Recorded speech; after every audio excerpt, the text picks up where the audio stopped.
The photograph arrived at the Smithsonian's National Museum of American History on a humid Tuesday morning in September 2024. Dr. Margaret Chen, a curator specializing in early American photography, carefully lifted it from its protective envelope. The image appeared unremarkable at first glance. A formal family portrait from 1904, showing a well-dressed couple standing behind three children arranged on an ornate Victorian sofa. The family's clothing spoke of modest prosperity. The father wore a dark wool suit with a high collar, his mustache meticulously waxed in the fashion of the era. The mother's dress featured the characteristic puffed sleeves and high neckline typical of Edwardian women's fashion. Two of the children, an older boy and a girl, sat perfectly still, their expressions serious as was customary for photographs of that time. Another donation from the Hartwell estate, Dr. Chen's assistant James, noted as he consulted the accompanying documentation, found in a trunk in their family's old house in Salem, Massachusetts. The donors believe it might be connected to their ancestor who owned a photography studio there. Dr. Chen nodded, beginning her standard examination process. She placed the photograph under a magnifying glass, checking for damage and studying the photographic techniques used. The image was remarkably well preserved, with sharp details that suggested the work of a skilled photographer using quality equipment. But as her magnifying glass moved across the children's faces, Dr. Chen's breath caught in her throat. The youngest child, a boy who appeared to be around 6 years old, was staring directly at the camera with an expression that made her blood run cold, while his siblings gazed blankly ahead with the vacant expressions typical of long exposures. This child's face was twisted with unmistakable terror. His eyes were wide with horror, his small mouth slightly open as if caught mid-scream, and his entire expression conveyed the kind of fear that could only come from witnessing something truly horrific. "James," she called softly, "come look at this." Immediately, under the magnifying glass, the youngest boy's expression became even more disturbing. His terror wasn't the brief startle of a child frightened by the camera's loud mechanism or the photographer's sudden movement. This was deep, knowing fear, the kind that comes from witnessing something that fundamentally changes a person's understanding of the world. The child's eyes weren't just wide with fear. They held a mature understanding of danger that seemed impossible for someone so young. His gaze was fixed not on the camera lens but slightly to the right of it, directly at where the photographer would have been standing. "This is extraordinary," Dr. Chen whispered, adjusting the magnification. "Look at the specificity of his expression. This isn't general fear. This child is terrified of the photographer himself." James peered through the magnifying glass, his face growing pale. The way he's looking, it's like he knows something terrible is about to happen, or has already happened. What made the image even more unsettling was that no one else in the photograph seemed aware of the child's distress. The parents and siblings maintained their formal poses, completely oblivious to the terror radiating from the youngest family member. Dr. Chen examined the boy's posture more closely. His small hands were gripping the edge of the sofa so tightly that his knuckles appeared white even in the sepia tones of the photograph. His body was rigid with tension, leaning slightly away from the camera as if trying to create distance between himself and the photographer. "I need to research this photographer immediately," Dr. Chen said, her voice tight with concern. "There's something about this image that goes beyond normal photography. That child isn't just posing for a picture, he's afraid for his life." The back of the photograph bore the embossed mark, E. Blackwood Photography Studio, Salem, Massachusetts. Dr. Chen felt a chill as she realized she would need to investigate not just the family in the portrait, but the man behind the camera who had inspired such terror in a small child. Dr. Chen's research into E. Blackwood Photography Studio began with the Salem Historical Society's archives. What she discovered made her stomach tighten with apprehension. Ezra Blackwood had operated his photography studio from 1898 to 1905, establishing himself as one of Salem's most successful portrait photographers, particularly known for his work with children and families. But the historical record revealed troubling patterns. Local newspaper archives from the period contain several unsettling references to children who had gone missing after visiting Blackwood's studio for portraits. The Salem Evening Herald from October 1903 mentioned the disappearance of 8-year-old Lucy Morrison, whose family had brought her to Blackwood's studio just days before she vanished. A follow-up article noted that several other families had reported strange behavior in their children following sessions with the photographer. Dr. Chen found police reports from 1904 describing complaints against Blackwood. Parents reported that their children became unusually distressed after portrait sessions, with some children refusing to speak about their experience at the studio. One mother, Mrs. Catherine Wells, had told police that her 6-year-old son had nightmares for weeks after his portrait session, repeatedly saying that the picture man had scary things in his special room.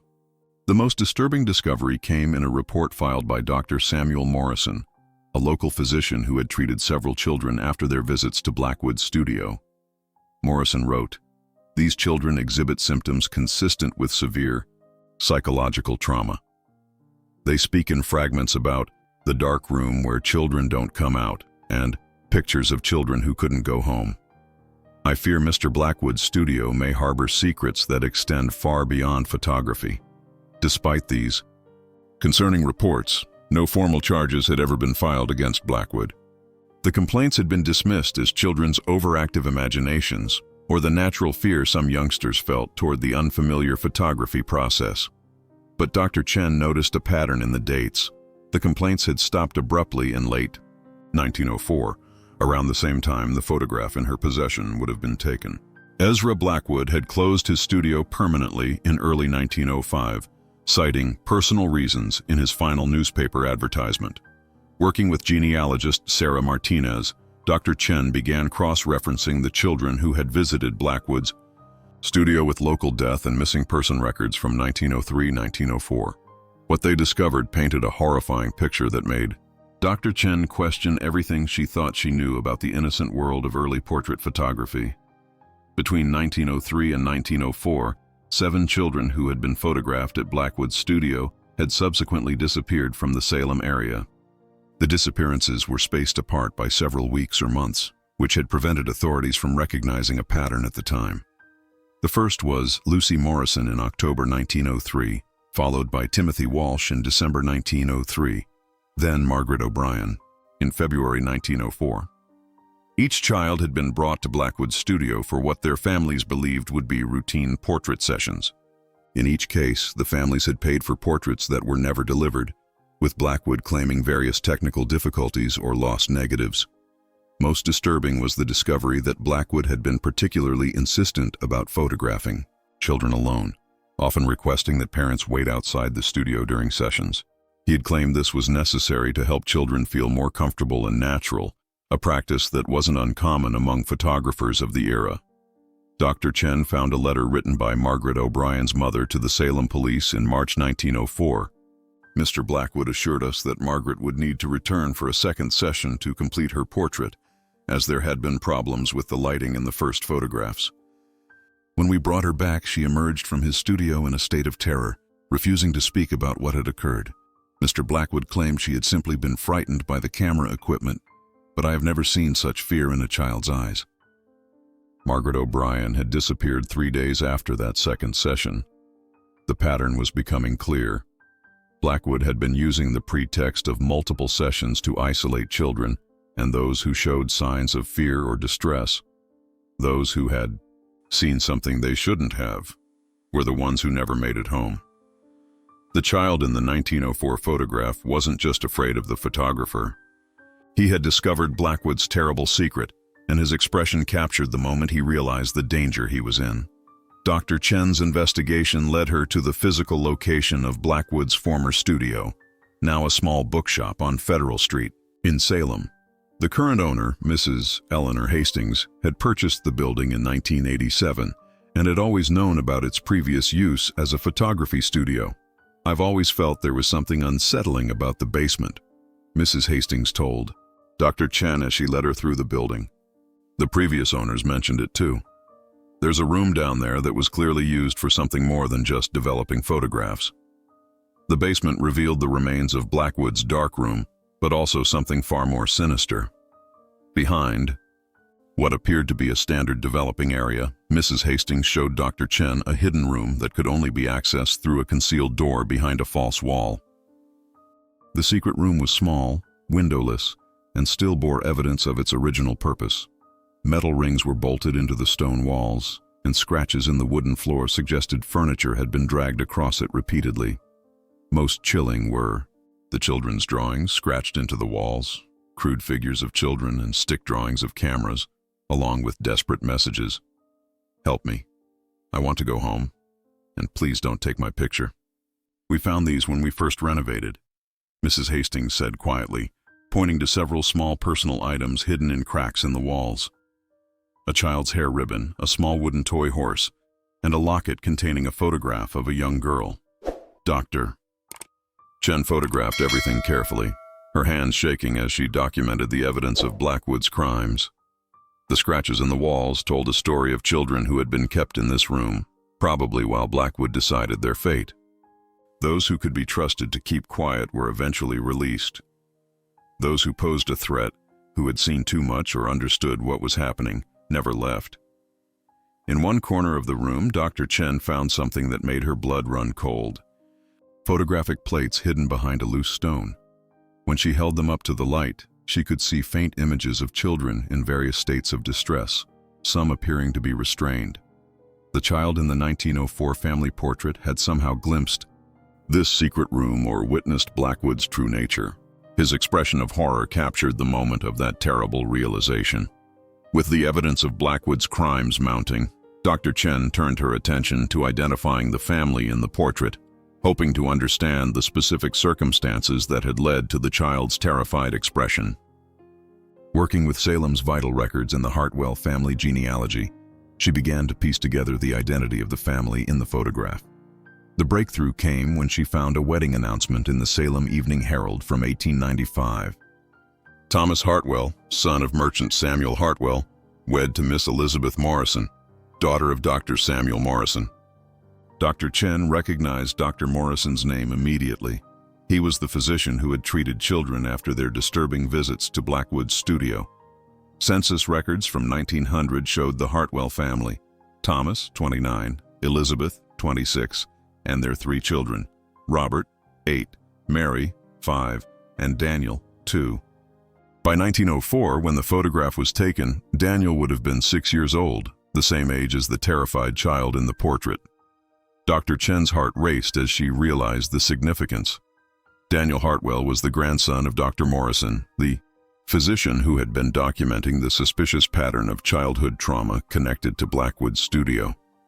The family would have been aware of the concerns surrounding the photographer, yet they had still brought their children for portraits. Further, research revealed why.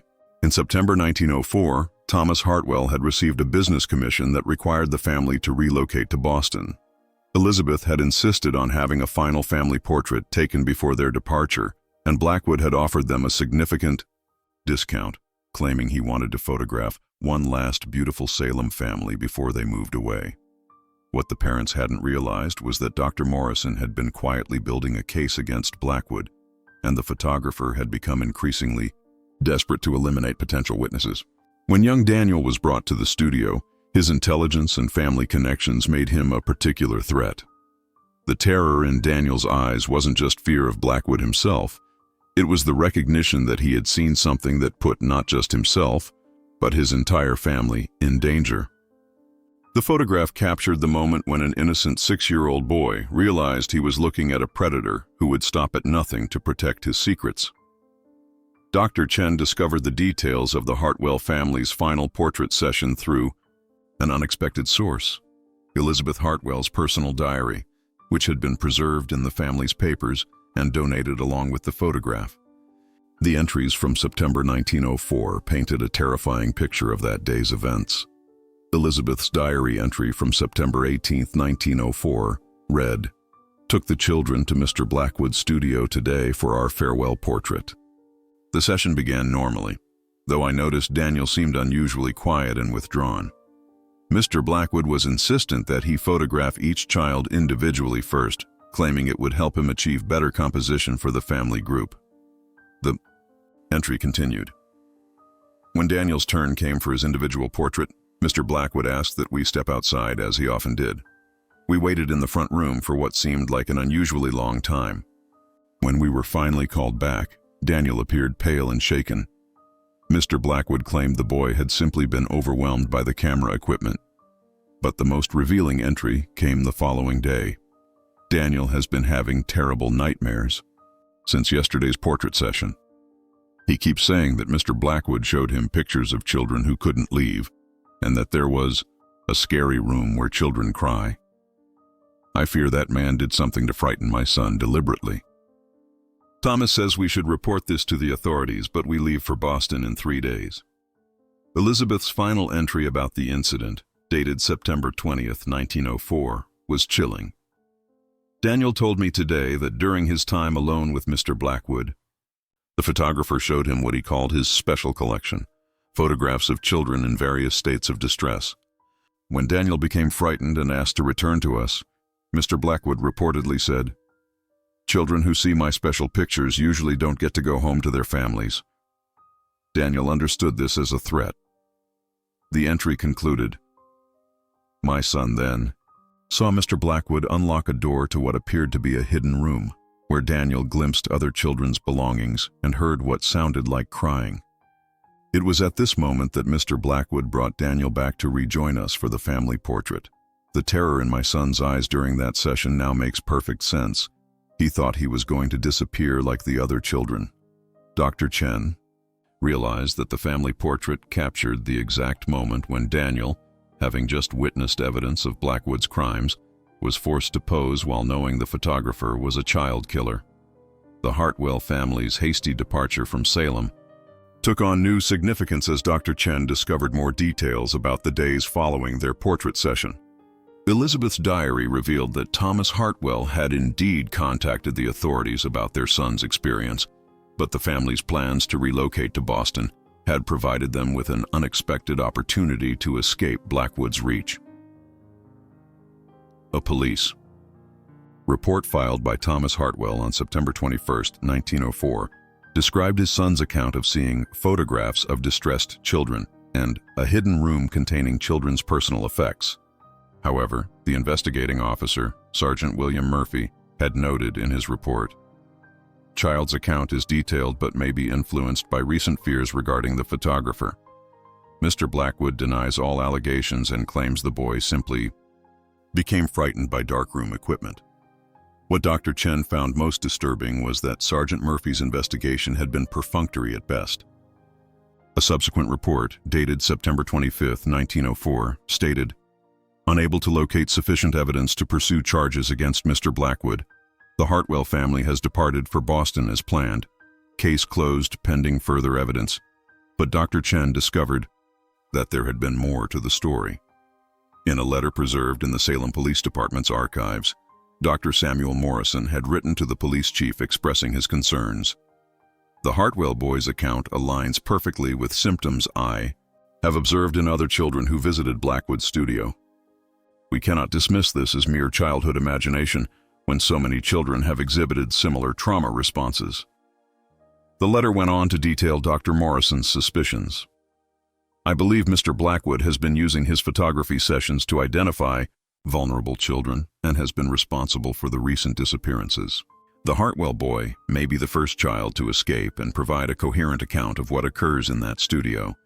However, the investigation was abruptly terminated when Ezra Blackwood announced his intention to close his studio and leave Salem. His final advertisement in the Salem Evening Herald, published October 1, 1904, read, "E. Blackwood Photography regretfully announces the permanent closure of our studio.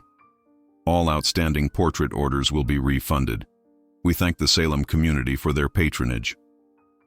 By October 15, 1904, Blackwood had vanished from Salem entirely, taking with him any chance of justice for his victims. The Hartwell family's escape to Boston had saved Daniel's life, but it had also allowed a predator to disappear without consequence. Dr. Chen's investigation reached its climax when she uncovered evidence that Ezra Blackwood's disappearance from Salem had not ended his predatory behavior. Working with law enforcement historians and genealogists across New England, she traced Blackwood's movements after 1904 and discovered a pattern of new photography studios and new victims. Between 1905 and 1910, photographers matching Blackwood's description and methodology had operated studios in Worcester, Massachusetts, Hartford, Connecticut, and Providence, Rhode Island. In each location, the same pattern emerged: successful portrait photographer specializing in children, reports of distressed children after sessions, mysterious disappearances, and abrupt closure of the studio after approximately 2 years. The most damning evidence came from Providence, where Edmund Brooks had operated a photography studio from 1908 to 1910. Police records from Providence revealed that Brooks had been questioned regarding the disappearance of 4 children between 1909 and 1910. However, before formal charges could be filed, Brooks had vanished, leaving behind a studio filled with disturbing evidence similar to what Dr. Chen had found in Salem. A detective's report from Providence, dated March 1910, described the discovery of a concealed room containing children's clothing, personal effects, and photographic plates depicting children in various states of distress and restraint. The report concluded, "Evidence suggests that Brooks was holding children in this room for extended periods, possibly to produce photographs for unknown purposes." Most significantly, Dr. Chen found a letter written by a Providence police detective to his counterpart in Salem, asking about any similar cases involving photographers. The Salem police had responded that they had investigated a photographer named Blackwood in 1904, but found insufficient evidence to pursue charges. Dr. Chen realized that the Hartwell family's escape and the subsequent failure to properly investigate Blackwood had enabled him to continue his crimes for at least 6 more years, claiming dozens of additional victims across New England. The terror in young Daniel Hartwell's eyes, captured in that 1904 photograph, represented not just his own brush with death, but the moment when a child's testimony could have stopped a serial predator, if only the adults had listened and acted decisively. The photograph was not just a portrait of a family, it was evidence of a system that failed to protect children and allowed a monster to escape justice. Dr. Chen completed her investigation, knowing that Ezra Blackwood had never faced justice for his crimes. Historical records showed that he had operated under various aliases until approximately 1915, when the trail went cold entirely. The man who had terrorized children across New England for over a decade had likely died without ever being held accountable for his actions. But the 1904 Hartwell family portrait had become something more than just a historical curiosity. It was proof of crimes that had been dismissed, testimony from a child whose words had been ignored, and evidence of a predator who had been allowed to escape because society wasn't ready to believe what children were trying to tell them. Dr. Chen prepared a comprehensive report for the Smithsonian, but she also reached out to law enforcement agencies across New England. Her research had connected dozens of cold cases from the early 1900s, providing closure for families who had never known what happened to their children. The portrait would be displayed as part of an exhibition titled Hidden Truths, when photographs reveal more than we see. The exhibition would focus on how historical images could provide evidence of crimes and social injustices that had been overlooked in their time. When Michael Hartwell, Daniel's great-great-nephew, came to view the photograph, Dr. Chen shared the full story with him. Michael listened in stunned silence as she explained how his ancestors' terrified expression had led to the exposure of a serial predator.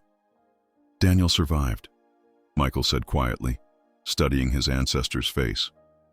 The terror in his eyes saved his life because his parents believed him and got him away from that monster. Dr. Chen nodded.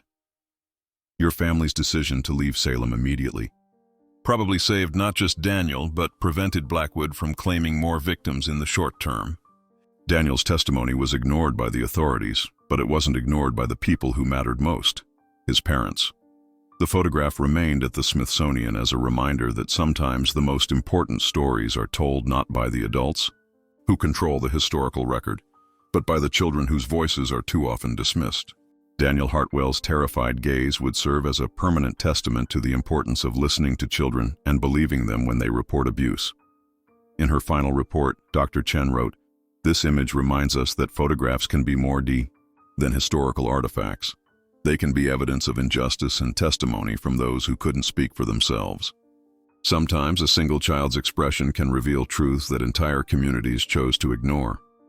The mystery of the 1904 family portrait had been solved, but its legacy would endure as a call to protect the vulnerable and to always listen when children try to tell us they are in danger.